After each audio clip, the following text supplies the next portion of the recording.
감사합니다. 하나님께서 기쁘게 받으신 줄 믿습니다. 우리 하나님께 감사의 박수로 영광 돌리겠습니다.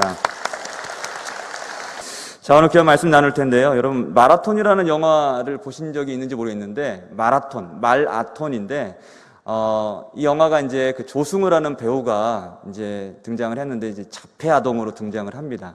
이제 소통이 잘 안 되는, 의사소통도 잘 안 되고, 자기 표현도 잘 안 되는 아이가 하나의 재능을 발견하는데, 그게 바로 이제 뛰는 거였어요. 뛰는 거를, 엄마는 이 뛰는 거를 이 아이가 너무 좋아하는 줄 알고 뛰는 걸 계속 시키고, 사비를 들어서 코치도 이렇게 붙여가지고 아이가 계속해서 훈련을 받고 마라톤 대회에서 성과를 가질 수 있도록 최선을 다합니다. 근데 그 과정 가운데 엄마가 내 욕심으로 이 아이가 원하는 것도 내가 모르고 내 욕심을 했구나, 이런저런 여러 가지 가정의 여러 가지 어려움들이 소개가 되긴 합니다. 하는데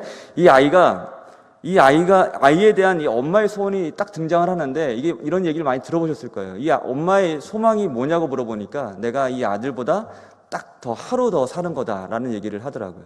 장애를 가진 부모님들이 다 공감하는 말이더라고요. 저는 그때 처음 들었는데, 왜냐하면 이 아이가 나 없이 이 세상을 살아가는 것에 대한 마음, 지금 그것만 생각해도 마음이 아프고 여미니까 내가 이 아이보다 딱 하루만 더 살았으면 좋겠다, 그런 얘기를 하더라고요. 여러분, 신앙인도 우리 이 땅을 살고 있는 성도들도 마찬가지가 아닐까라는 생각이 들어요. 예수를 믿고 하나님의 자녀가 되었지만 아시는 바대로, 여러분 경험하시는 대로 세상은 여전히 악합니다. 그리고 나도 약하죠. 세상은 악한데 나도 연약해요. 그러다 보니까 우리가 삶을 살아가는 모든 순간순간마다 걸림돌도 많이 있고 덫도 있고, 때로는 고난의 슬픈 어떤 그 절망의 골짜기를 지날 때도 있고요. 이런저런 시간들을 보내다 보니까 참 세상 살기 어렵구나, 이렇게 우리가 마음 가운데 가슴 쓸어내릴 때가 많이 있단 말이죠. 간혹 그럴 때가 있어요. 그 수요일이나 이런 때 보면은 간혹 처음 못 보시는 분인데 가끔 이렇게 오신 분이 가끔 있을 수 있잖아요, 그죠? 그런 분들 보면은 다 어떤 사연들이 있어서 오셔서 말씀에 은혜 받고 위로받고, 어떻게든 위로받고 내 영혼이 좀 숨쉬고 싶은데, 이 헐떡이는 가슴 진정시키고 싶은데 어디 갈 데는 없고 열린 교회를 찾아 들어가서 기도하다가 거기서 하나님 만났다는 이야기 정말 많이 들어봤을 거예요. 그렇게 우리가 그런 시간들을 보내고 살아가는데, 하나님이란 분이 우리가 어떤 분으로 존재하시죠? 하나님 우리 가운데 그런 인생 살고 있는 우리들에게 하나의 이름을 주셨는데, 그것이 바로 임마누엘이라는 이름이죠. 하나님이 우리와 영원토록 함께 하신다는 그 이름, 임마누엘, 하나님이 너희와 우리와 함께 하신다, 이 말씀에 이 이름을 우리 가운데 주셨다는 것이죠. 오늘 말씀은 그 임마누엘의 그 방법을 말씀하시는 대목을 소개하고 있습니다. 이 하나님의 약속. 16절 말씀을 보시면, 내가 아버지께 구하겠으니 그가 또 다른 보혜사를 너희에게 주사 영원토록 너희와 함께 있게 하리니 라고 말씀합니다. 다른 보혜사를 주사 영원토록 너희와 함께 있게 하리니 라고 말씀을 하세요. 이 말씀이 하나님께서 우리 가운데 주신 임마누엘의 약속이에요. 여기서 말하는 보혜사는 성령님을 말하는 걸 여러분 잘 아실 거예요. 헬라어로는 파라클레토스 해서, 파라라는 말이 앞에 붙으면 이게 무슨 뭐뭐의 곁에서라는 의미입니다. 곁에서. 그래서 이 말씀의 단어의 의미로 위로자, 또 중보자, 그리고 변호자, 이런 의미로의 단어로 쓰이는 말입니다. 곁에서란 말이 참 마음 가운데 위로가 돼요.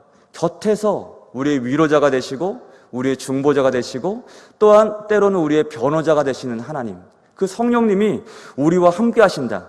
또 다른 보혜사를 너희에게, 이런 하나님을, 성령님을 주사 영원토록 너희와 함께 있게 하리니. 할렐루야. 하나님이 중요한 건 뭐냐면 그것이 지금 우리와라는 거예요. 지금 우리와, 지금 내 곁에, 지금 우리 안에 역사하셔서 말씀을 듣게 하시고, 예배를 드리더라도 몸이 아니라 영으로 하나님께 예배할 수 있고, 시와 찬미의 노래로 하나님을 경배할 수 있게 하는 이 모든 은혜가 나의 곁에 지금 계신 보혜사 성령님으로 말미암아 그런 역사가 가능한 것이죠. 할렐루야. 여러분, 그래서 예배는 진짜 영으로 하나님과 교제하는 시간이 되는 거예요. 영으로 내 영혼이 하나님과 교제하다 보면은 내 영혼의 아픈 부분들이 스캔되듯이 엑스레이로 쫙 보게 돼요. 내 아픔들이 막 올라오게 돼요. 예배드리다가 말씀 듣다가 막 우는 분들은요, 감동이 되기도 하지만 내 마음의 아픈 부분들이 말씀을 통해서 막 빛이 비춰지니까 그것들이 막 보이다 보니까 눈물이 막 흐르는 거예요. 회개가 터지는 거예요. 그런 애를 성령께서 역사하신단 말이죠. 지금 우리와 성령께서 함께 하신다는 이 믿음의 고백이 없이는 우리의 매일의 신앙생활은 사실은 이게 뭔가 알맹이 없는 것과 같이 될 수밖에 없는 거예요. 성령이 지금도 나와 함께 하신다는 고백이 있을 때 우리는 우리 신앙생활이 살아있을 줄로 믿습니다. 18절 말씀 보면은 지금 우리와 함께 하신다고 말씀하시면서 내가 너희를 고아와 같이 버려두지 아니하고 너희에게로 오리라라고 말씀해요. 예수 그리스도께서 우리와 함께 하시기를 말씀하시는데 그 약속으로 성령을 주세요.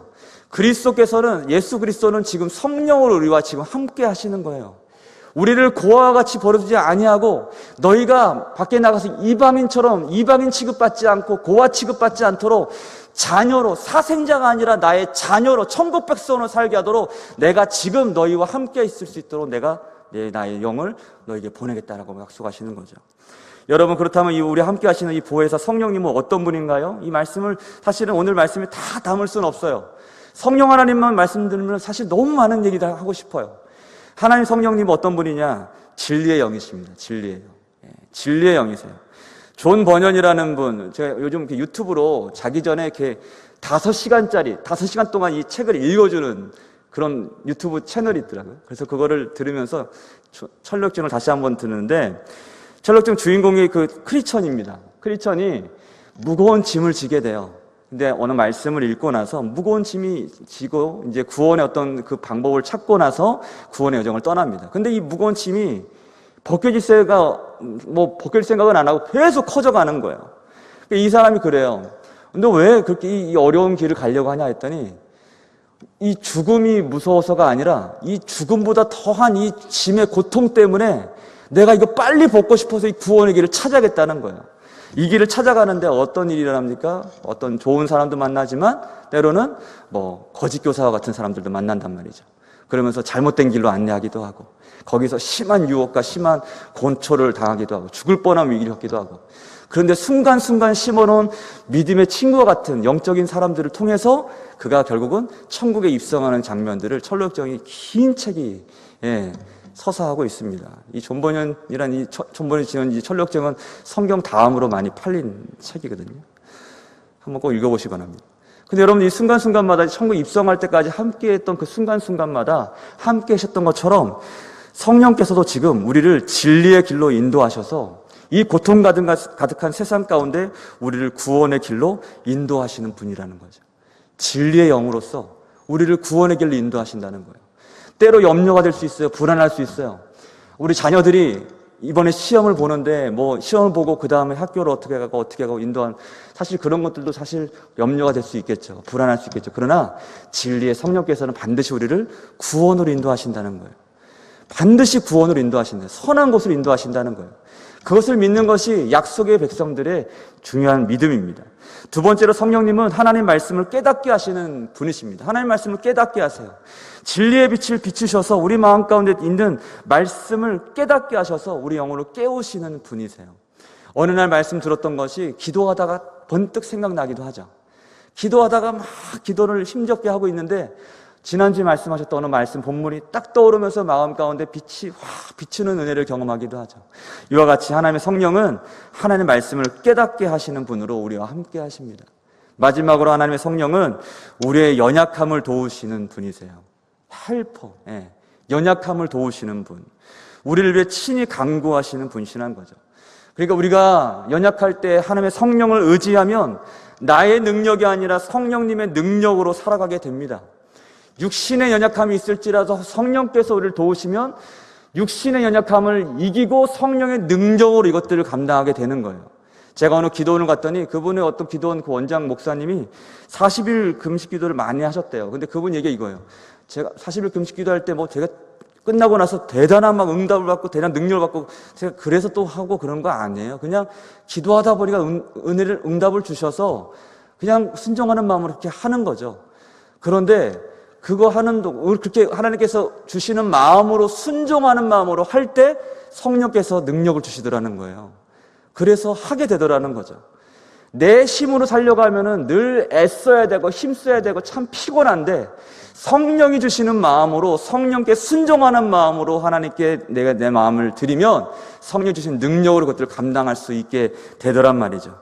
하나님 성령은 지금도 우리의 연약함을 도우시는 분이십니다. 그리고 특별히 우리의 기도를 도우세요. 기도를. 힘들 때 말할 수 없는 탄식함으로 우리를 위해서 기도하시는 분이시라고 말씀합니다. 이 모든 것을 기억할 때 여러분들 꼭 믿어야 될 것은 딱 한 가지예요. 처음 말씀드린 것처럼 이러한 성령님이 지금 내 곁에 나와 함께 계신다는 겁니다. 이 사실을 기억하셔야 돼요. 성령님과 교제하기 시작하셔야 됩니다. 성령님과 교제하기 위해서 우리가 날마다 회개하는 삶을 살아가야 되는 거예요. 성령님과 교제하고 그리스도와 연합하기 위해서 날마다 주의 말씀에 꼴을 먹기 시작해야 되는 겁니다. 성령님과 연합하기 위해서 주님 기뻐하시는 일에 내 마음을 거기 둘 수 있어야 되는 겁니다. 성령님과 연합하고 성령님과 동행하는 삶을 교제하는 삶을 살기 위해서 내 안에는 탐심과 탐욕을 물리칠 수 있어야 되는 거죠. 말씀을 정리합니다. 사랑하는 성도 여러분, 예수님은 성령으로 지금도 우리와 함께 하십니다. 임마누엘 되신 주님께서 성령으로 우리 가운데 역사하십니다. 우리 교구를 위해서 함께 기도해 주셨으면 좋겠어요. 성령으로 역사하고 성령이 임하는 우리 교구, 구역, 하나님 눈에 보이는 상황이 아니라 성령께서 역사하시면 그곳에서 황무지 같은 곳에서도 생물이 터져 나오고 꽃이 피고 향내가 나고 아름다운 열매를 주렁주렁 맺어서 수많은 새들이 깃들일 만한 아름드리 나무로 성장하는 우리 구역, 교구, 우리 가정과 우리 자녀들의 삶이 될 줄로 믿습니다. 성령님 오늘도 오셔서 역사하여 주시옵소서. 날마다 이렇게 기도하고 간구하는 저와 여러분 되시길 주님 축복합니다.